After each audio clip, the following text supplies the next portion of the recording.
हमने समर्थन दे दिया था, अब कॉग्निटिव फटीग हो चुका है आपको इस तरीके से और ट्वीट करते हैं। देखिए, ये जो चिदम्बरम साहब की सिलेक्टिव मेमोरी है, इसका जवाब मैंने दिया है। 2023 में चिदम्बरम साहब ने जिस बिल के ऊपर वोटिंग किया था और समर्थन दिया था, उसमें महिला आरक्षण विधेयक के लिए दो चीज़ें कही गई थी। डीलिमिटेशन उसी में मंजूर हुआ था और डीलिमिटेशन के लिए सेंसस कौन सा होगा, तो नया सेंसस होगा, ऐसी मान्यता मिली थी। इसलिए डीलिमिटेशन कोई नया नहीं है, उसको उन्होंने मान्यता दी है। अभी जब ये ध्यान में आया कि कोविड के कारण सेंसस को समय लगेगा और सेंसस के लिए रुके, तो 2029 में महिलाओं को आरक्षण नहीं मिल सकता, इसलिए बहुत छोटी सी बात उसमें मार्ग निकालने के लिए मोदी जी की सरकार ने लाई थी कि सेंसस के लिए पुराने सेंसस को भी मान्यता दी जाए, तो हम 2029 में उसको लागू कर सकते हैं।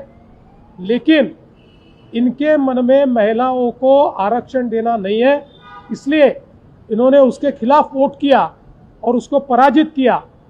2023 में ये जानते थे कि एनडीए के पास पूरा समर्थन है, इसलिए 2023 में बहती गंगा में हाथ धोने के लिए इन्होंने उस समय समर्थन दिया।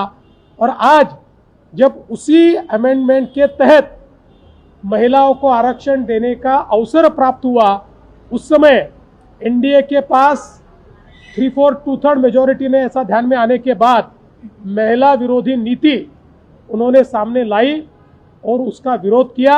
इसलिए चिदम्बरम जी, आपके नेता पूना में आकर कुछ भी कहे, आप सभी महिला आरक्षण विरोधी है। आप 2029 में महिलाओं को आरक्षण नहीं देना चाहते, लेकिन मुझे विश्वास है मेरे नेता नरेंद्र मोदी जी, चाहे कुछ भी हो जाए, 2029 में महिलाओं को आरक्षण देकर रहेंगे।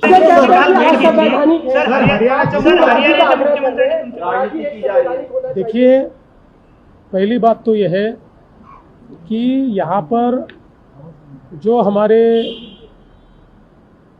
भाई लोग, हिंदी भाषी भाई लोग जो यहाँ पर टैक्सी या ऑटो चलाते हैं, उनको मराठी का एक्सपर्ट बनाने का कोई कारण नहीं है।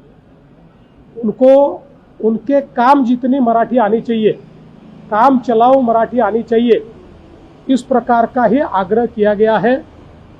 और उसमें कोई भी इस प्रकार की सख्ती नहीं है, उनको सिखाने का प्रयास चल रहा है।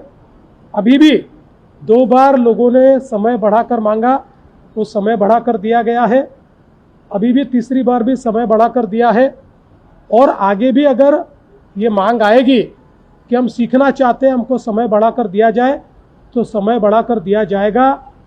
हमारी भारतीय जनता पार्टी की सरकार और हमारी बीजेपी, शिवसेना, राष्ट्रवादी की महायुति सरकार भाषा के आधार पर किसी के साथ अन्याय नहीं होने देगी।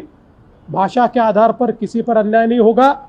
ये सारे लोग, और इनमें से तो कई लोग 3-3 पीढ़ियों से यहाँ रहते हैं, ये हमारे लोग हैं, हमारी संस्कृति के साथ घुल मिल गए हैं। इसलिए यह प्रयास है कि इनमें से जिनको भाषा काम चलाओ भी नहीं आती, उनको सिखाने का प्रयास चल रहा है। कोई किसी के ऊपर अन्याय न हुआ है, न हमारी सरकार होने देंगे।